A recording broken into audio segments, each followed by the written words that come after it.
Halo semuanya. Kali ini kita akan membahas mengenai materi aspek pasar dan pemasaran dalam studi kelayakan bisnis. Materi ini bertujuan agar kita dapat mengetahui jenis pasar, segmentasi pasar, marketing mix dan bagaimana teknik peramalan pasar. Intinya jika kita mendirikan perusahaan kita dapat memposisikan perusahaan sesuai dengan survei pasar yang telah kita lakukan. Nah, kata pasar dan pemasaran layaknya dua sisi mata uang yang tidak dapat dipisahkan satu sama lain. Yang melatar belakangi sebuah perusahaan harus mengetahui aspek pasar dan pemasaran adalah karena pemasaran memiliki peranan penting dalam perusahaan. Sehingga banyak di antara perusahaan menempatkan posisi pemasaran paling depan. Seorang manajer pemasaran harus selalu tahu lebih dahulu pasar yang akan dimasukannya. Seperti ada tidaknya pasar. Seberapa besarnya pasar yang ada, potensi pasar, tingkat persaingan yang ada.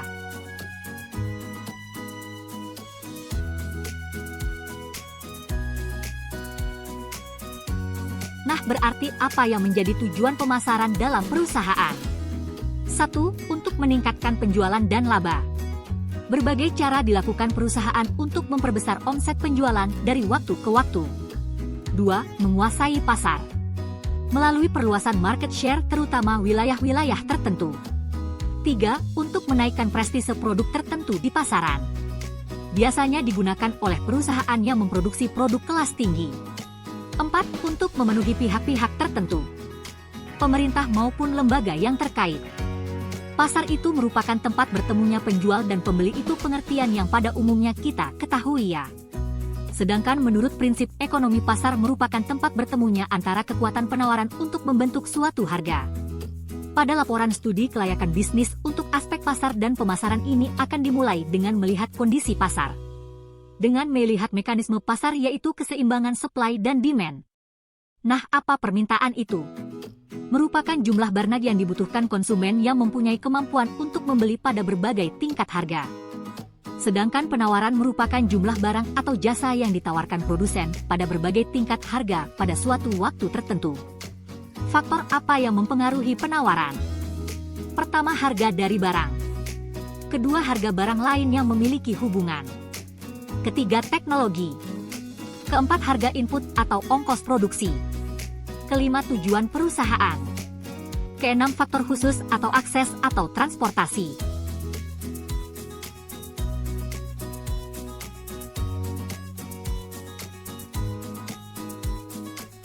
Pasar memiliki berbagai jenis di antaranya. Pertama, pasar persaingan sempurna merupakan pasar di mana terdapat sejumlah besar penjualan dan pembeli. Akan tetapi tindakan penjual secara individu tidak dapat mempengaruhi harga barang di pasar. Kedua, pasar persaingan monopolistik merupakan pasar di mana terdapat banyak penjualan atau perusahaan dan memiliki ukuran-ukuran yang relatif sama besarnya, namun secara fisik mudah dibedakan antar perusahaan. Ketiga, pasar oligopoli merupakan pasar dengan struktur yang hanya terdapat sedikit penjual. Barang yang dihasilkan adalah barang standar serta barang berbeda corak. Keempat, pasar monopoli di mana hanya terdapat satu penjual saja. Sedangkan pemasaran merupakan suatu proses sosial dan manajerial antara individu dan kelompok memperoleh apa yang mereka butuhkan dan inginkan dengan cara menciptakan serta mempertukarkan produk dan nilai dengan pihak lain. Penentuan strategi perlu dilakukan dalam rangka strategi bersaing yang tepat. Beberapa unsur strategi dalam persaingan adalah menentukan segmentasi pasar, menetapkan pasar sasaran dan menentukan posisi pasar atau disingkat STP, segmenting, targeting, positioning.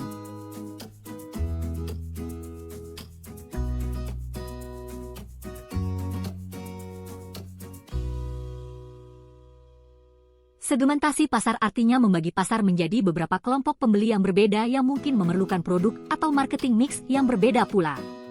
Ada beberapa variabel utama dalam segmentasi pasar. Pertama, segmentasi geografis berdasarkan negara, provinsi, kabupaten, kecamatan. Kedua, segmentasi demografis berdasarkan umus, jenis kelamin, pendapatan, pekerjaan, agama. Ketiga, segmentasi psikografis berdasarkan kelas sosial, gaya hidup dan karakteristik kepribadian. Keempat, segmentasi perilaku berdasarkan pengetahuan, sikap, kegunaan dan tanggapan. Unsur strategi kedua yaitu pasar sasaran atau targeting. Adalah mengevaluasi keaktifan setiap segmen, kemudian memilih salah satu dari segmen pasar atau lebih untuk dilayani. Kegiatan yang dilakukan dalam menetapkan pasar sasaran yaitu: pertama, evaluasi segmen pasar dengan ukuran dan pertumbuhan segmen seperti data penjualan terakhir, proyeksi laju pertumbuhan dan margin laba dari setiap segmen. Struktural segmen yang menarik, hal ini dilihat dari segi profitabilitas dan sasaran dan sumber daya perusahaan. Kedua, memilih segmen, yaitu menentukan satu atau lebih segmen yang memiliki nilai tinggi bagi perusahaan. Terakhir, posisi pasar atau positioning, yaitu menentukan posisi yang kompetitif untuk produk atau suatu pasar.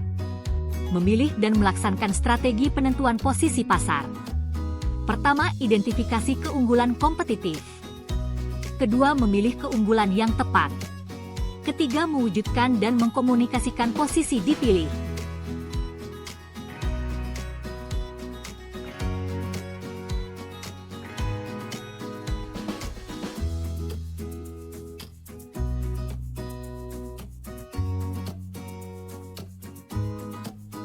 Kita masuk ke marketing mix.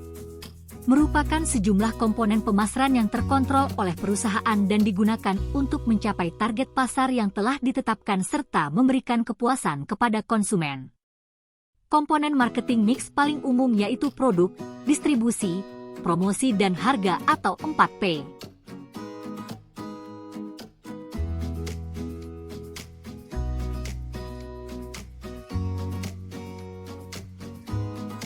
Masuk pada bauran pemasaran pertama yaitu strategi produk. Strategi yang dapat dilakukan perusahaan dengan mengembangkan produk. Pertama, penentuan logo dan moto. Logo merupakan ciri khas suatu produk, sedangkan moto serangkaian kata-kata yang berisikan misi visi perusahaan. Kedua, menciptakan merek. Merek harus mudah diingat, terkesan hebat dan modern, memiliki arti positif, dan menarik perhatian. Ketiga, menciptakan kemasan. Keempat, keputusan label. Label merupakan sesuatu yang dilekatkan pada produk dan bagian dari kemasan. Label harus menjelaskan siapa yang membuat, kapan dibuat, waktu kadaluarsa, dan lain-lain. Lanjut, kita masuk ke strategi harga.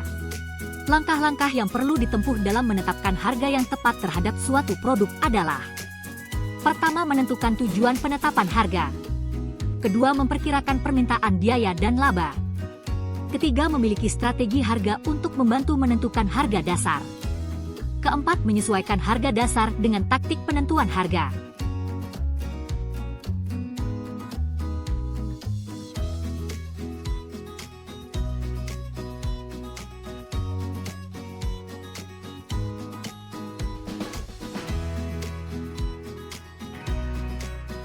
Ada 3 metode dalam penentuan harga.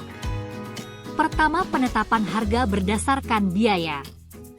Terdiri dari 2. Pertama, cost plus pricing dengan rumus yang terlihat. Dilihat dari ilustrasinya bahwa harga pokok sebesar Rp70 per unit.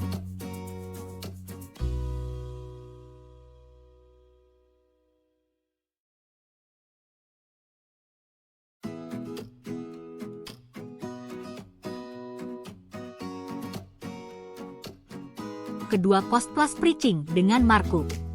Merupakan metode yang paling populer digunakan oleh grosir dan pengecer untuk menentukan harga jual. Penetapan harga markup adalah biaya pembelian produk dari produsen ditambah sejumlah keuntungan yang diinginkan. Dengan rumus seperti yang terlihat, jika masih menggunakan ilustrasi yang sama dengan menambah margin laba 20%, maka harga dengan markupnya sebesar Rp87,5.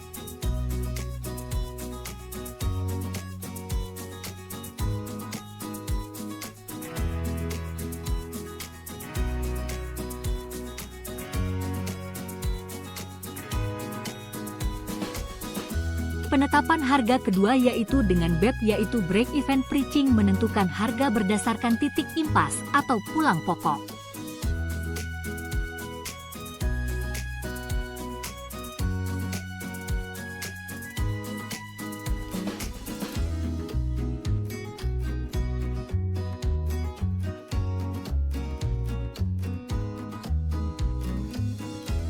Yang terakhir yaitu perceived value pricing. Adalah harga ditentukan oleh kesan pembeli terhadap produk yang ditawarkan.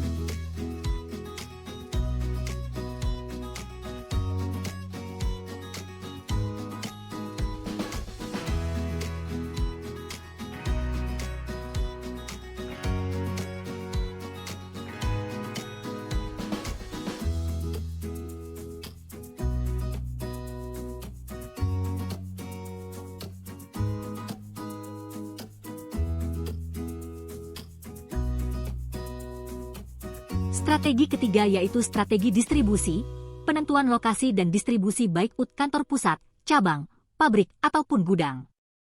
Yang perlu diperhatikan apakah lokasi dekat dengan industri, perkantoran, pasar, pemerintahan, dekat dengan lokasi perumahan atau masyarakat, pertimbangkan jumlah pesaing yang ada di suatu lokasi serta perhatikan sarana dan prasarana seperti jalan, listrik, dan lain-lain.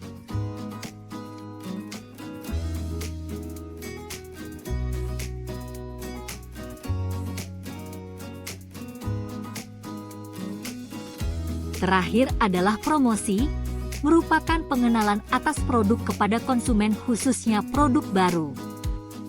Promosi bisa dari mulut ke mulut, media cetak, atau media elektronik.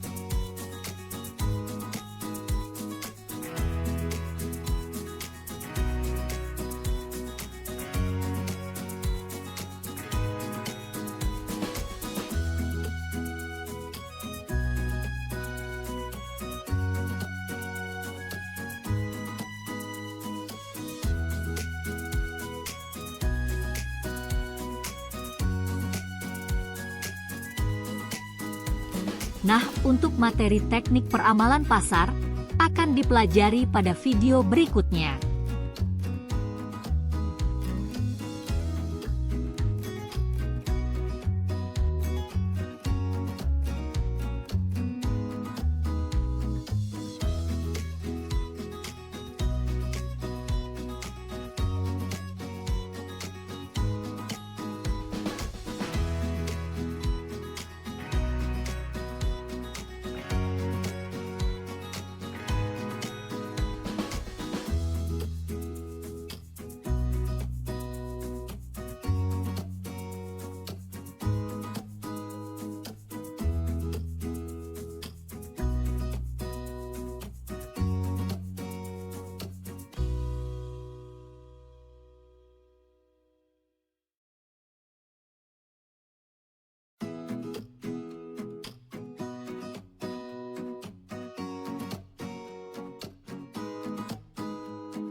Terima kasih sudah menonton.